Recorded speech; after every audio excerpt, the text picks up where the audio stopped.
오늘 우리에게 주시는 하나님의 말씀은 사사기 2장 11절로 23절 말씀입니다.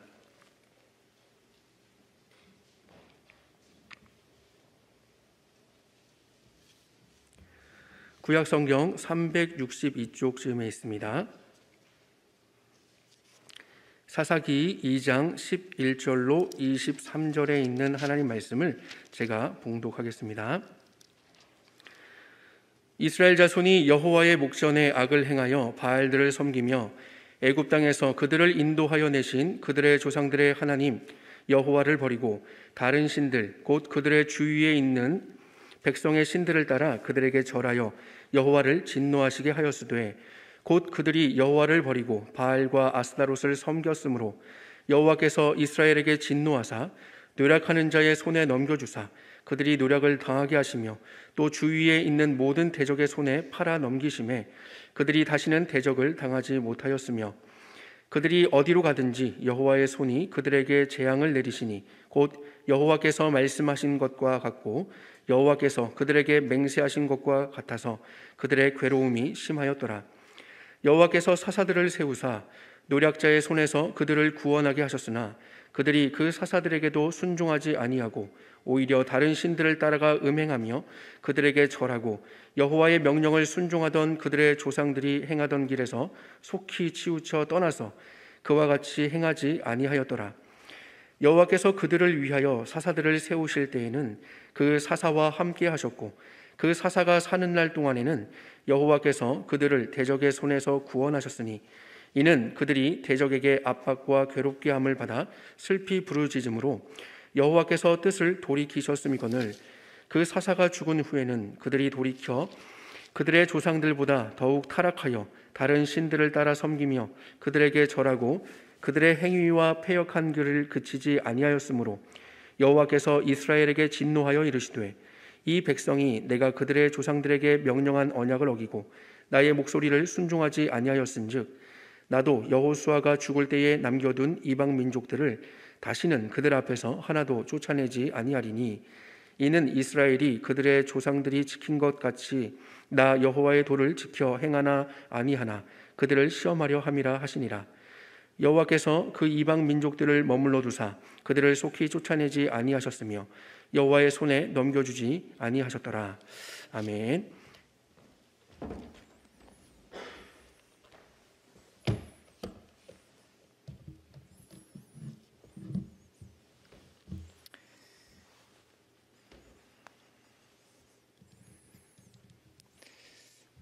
네, 저녁은 맛있게 드셨나요?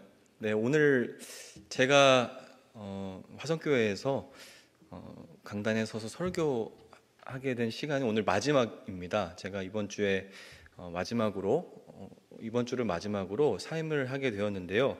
제가 정확하게 2019년 2월 달에 우리 성도 여러분들께 이 설교단에서 수요일 날 인사를 드렸었는데 벌써 세월이 이렇게 흘렀습니다. 그때 썼던 안경이랑 똑같은 안경 쓰고 왔는데 제가 지난 영상을 보니까 그때는 웬 그 얼굴도 요만하고 미소년이 있었는데 지금은 아저씨가 되어가지고 네 결혼도 하고 여러분들의 사랑 많이 받아가지고 얼굴에서 기름기가 잘 흐르고 있습니다.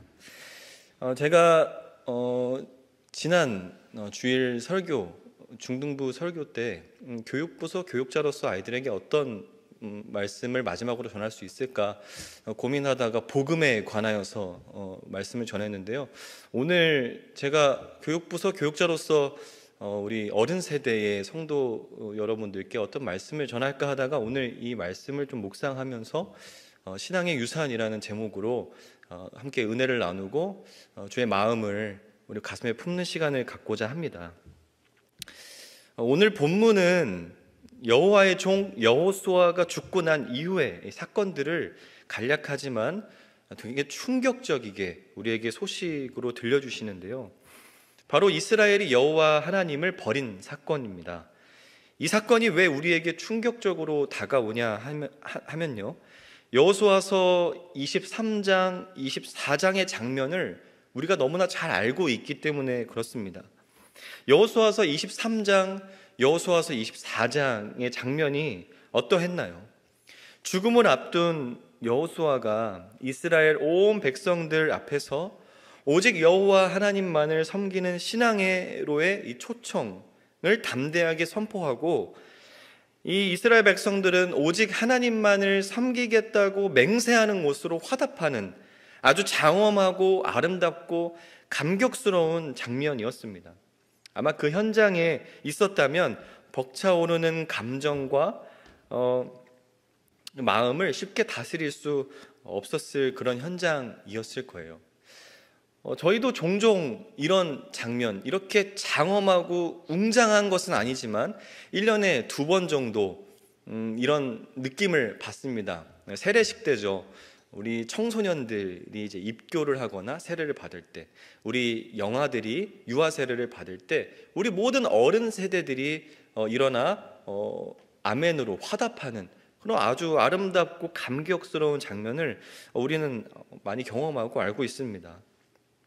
그렇기 때문에 오늘 본문에서 묘사되는 이스라엘 자손들의 이 악행은 다소 우리에게 충격적이지 않을 수가 없는 것입니다. 오직 나와 내 집은 여호와를 섬길 것이다. 너희는 오늘 선택하라 하는 여호수아의 선포에 만백성이 아멘, 우리도 오직 여호와만을 섬기겠습니다. 여호와만 우리의 하나님이십니다. 화답하는 장면을 기억하는 우리에게 있어서 오늘 사사기 2장의 이 말씀은, 이스라엘의 소식은 허탈함과 허무함을 안겨주는 것이죠.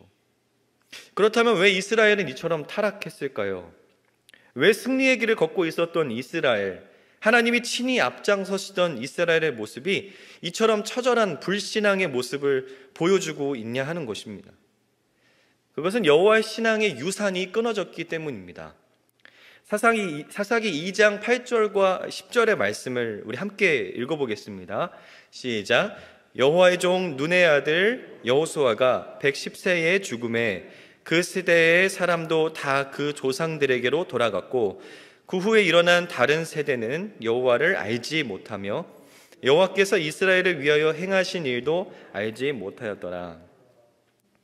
성경이 우리에게 분명하게 말씀해 주시는 것은요, 여호와를 알고 여호와께서 이스라엘을 위해 행하신 모든 일을 아는 이들이 죽자 그 다음 세대는 여호와를 알지 못하고 여호와께서 이스라엘을 위해 행하신 모든 일들도 알지 못했다는 것입니다. 이것은 여호수아서 24장 31절도 우리에게 말씀하는 것이에요. 우리 같이 한번 다시 읽어볼까요? 시작. 이스라엘이 여호수아가 사는 날 동안과 여호수아 뒤에 생존한 장로들, 곧 여호와께서 이스라엘을 위하여 행하신 모든 일을 아는 자들이 사는 날 동안 여호와를 섬겼더라.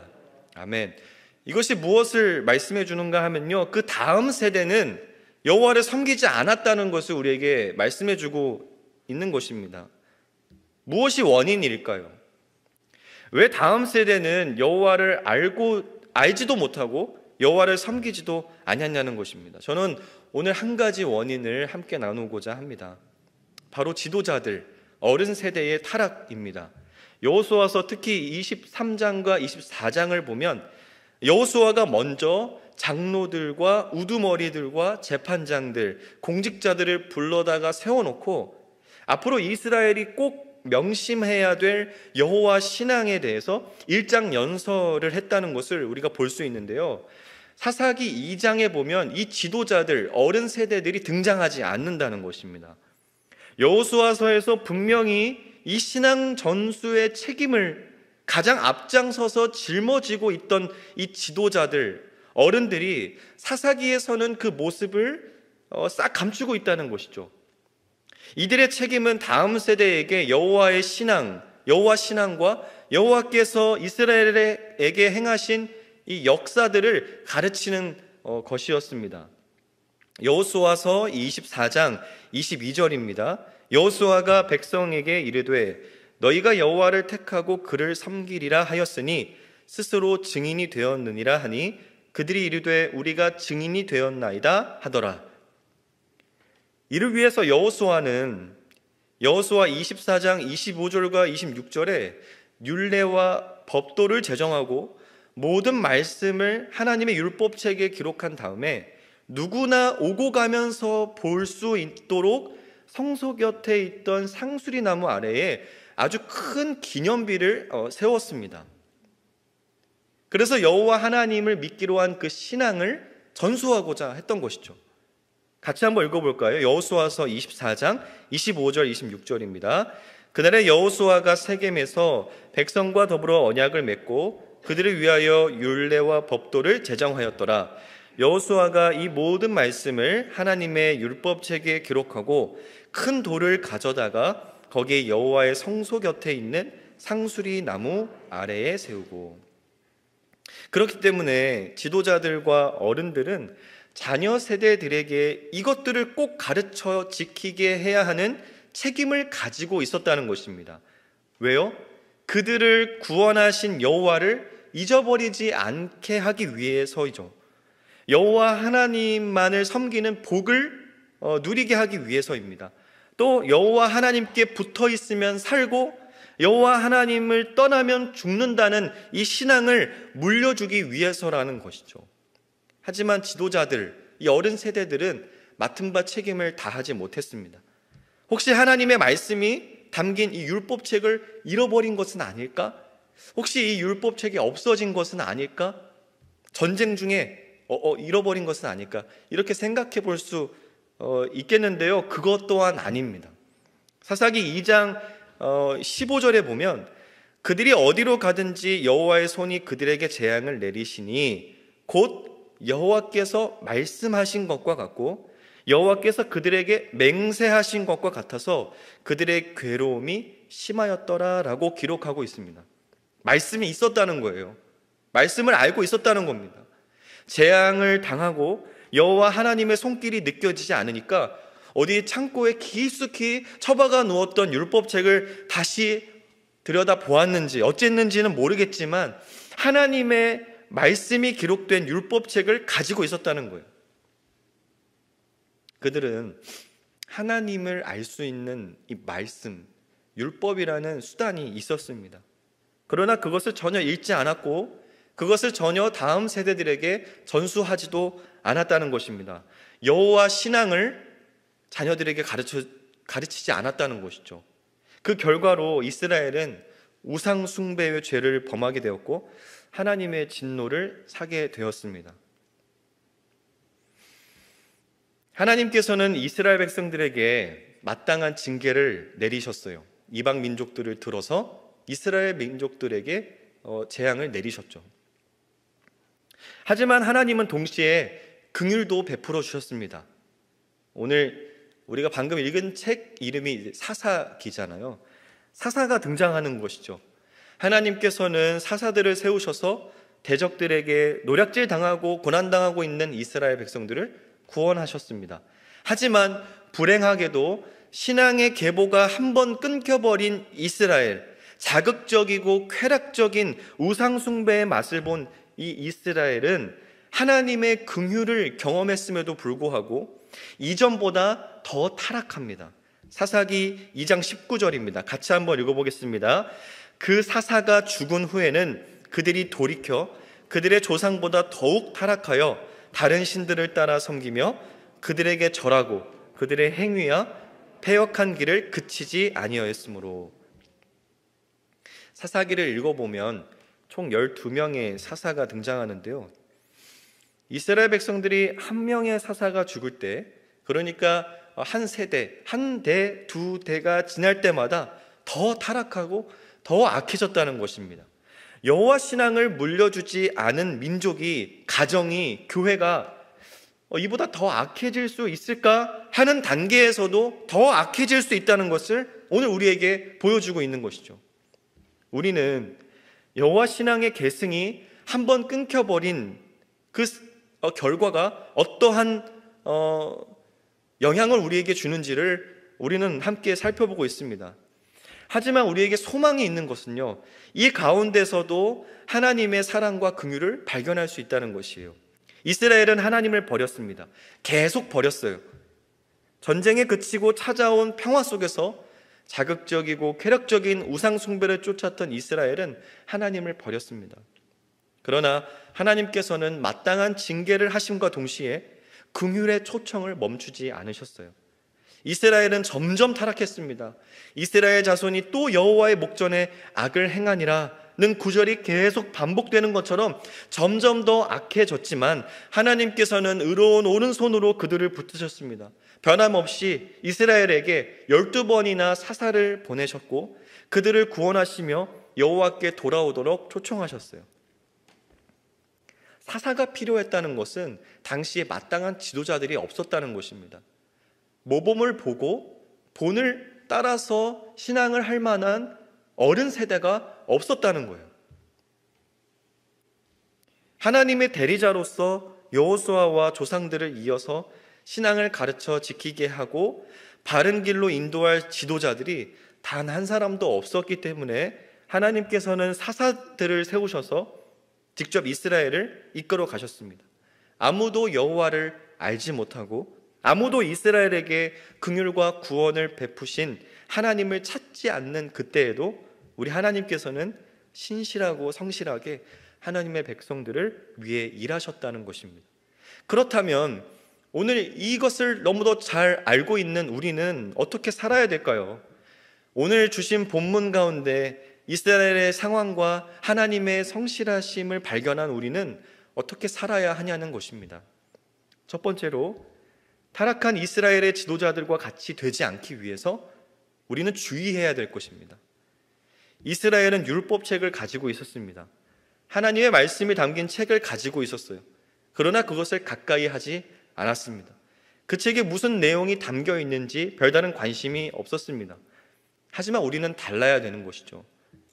이스라엘의 율법책을 가까이 하지 않았을 때, 올바른 신앙이 계승되지 않았을 때 어떤 모습이었는지를 아는 우리는 달라야 합니다. 그래서 우리는 성경을 정말로 가까이 해야 돼요.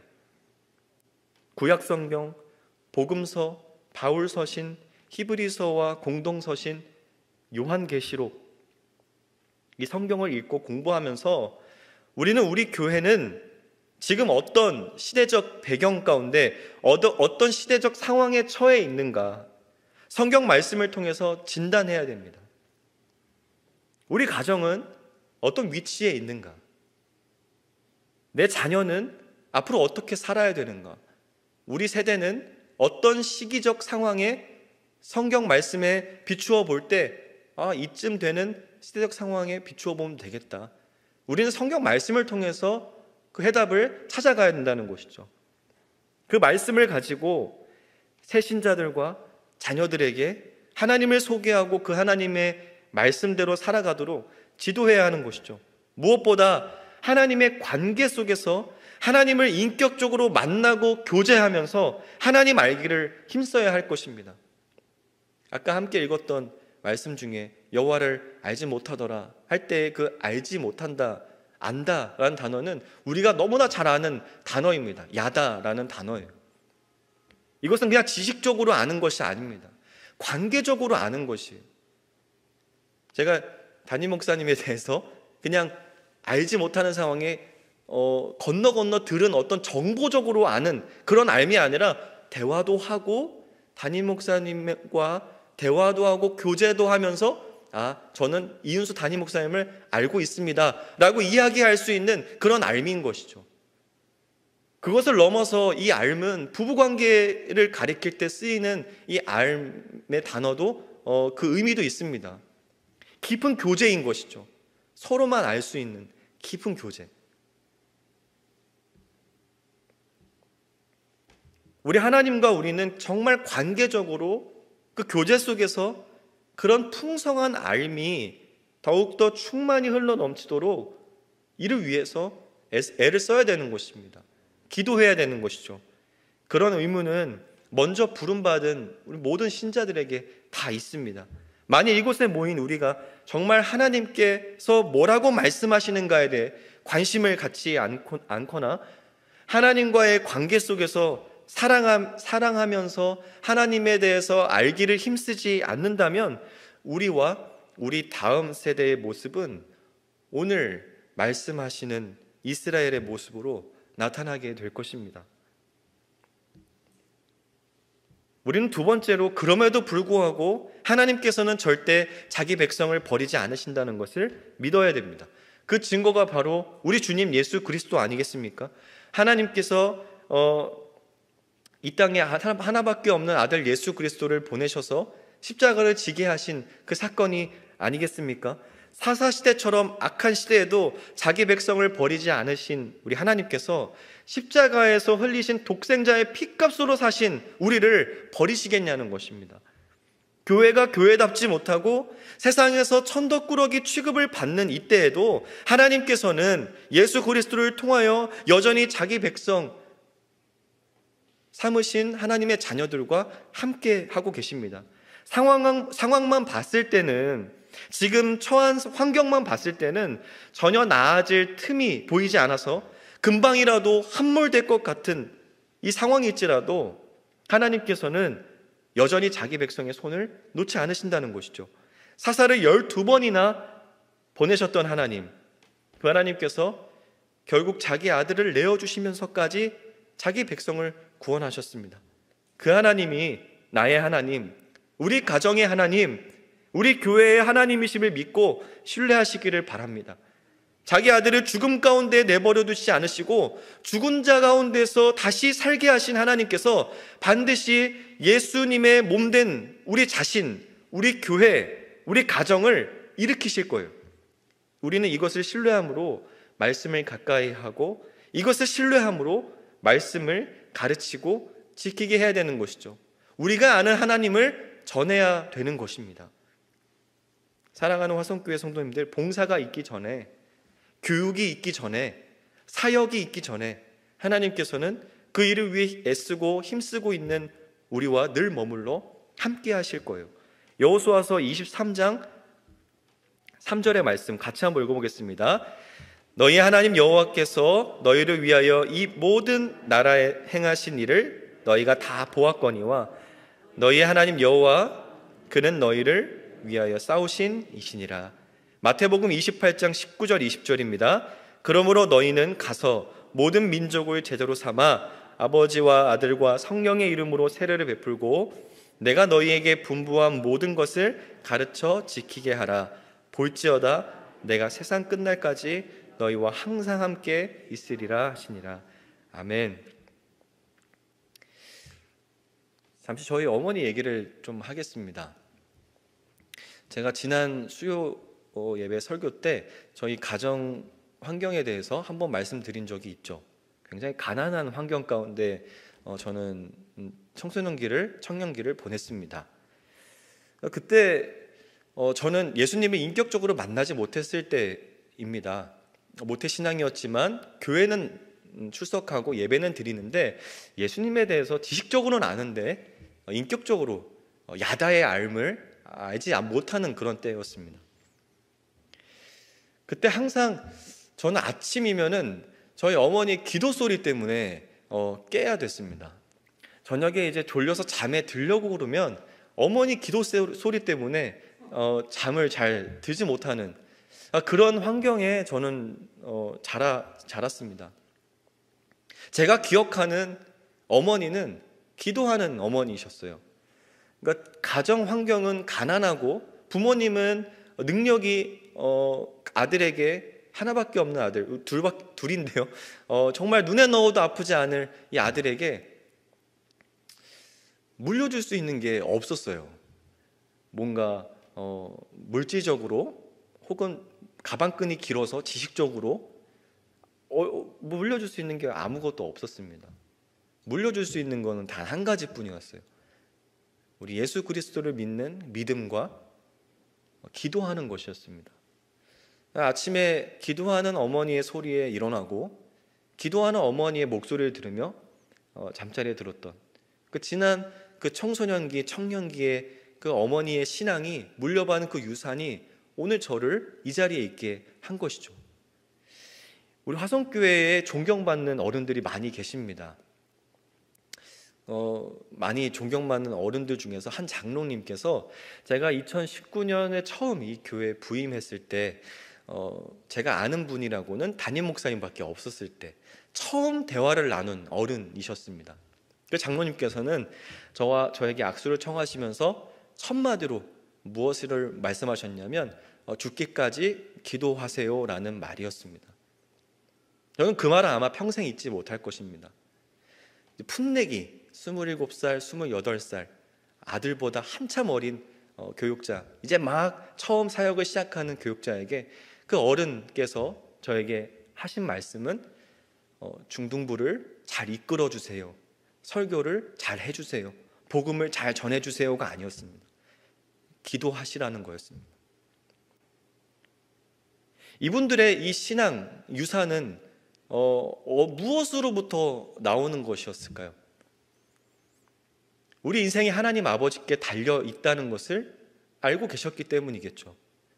제가 제 인생이 또 제 사역이 어떤 제 실력이나 가정 환경에 달려 있지 않고 우리 하나님 아버지의 손에 달려 있다는 것을 누구보다 잘 아셨던 어른들께서 제게 물려주신 신앙은 그런 신앙이었습니다. 무엇보다 그런 신앙을 가지고 살아갔던 사람들이 제게 준 영향도 있습니다. 제가 청소년 시기 때 다녔던 교회에 그 중등부, 고등부 교사 선생님들이겠죠. 그때 저는 굉장히 반항적이었습니다. 소위 세상에서 말하는 문제아였죠. 교회 안에서 담배 냄새를 풀풍 풍기면서 다니는 그런 아주 문제아였습니다.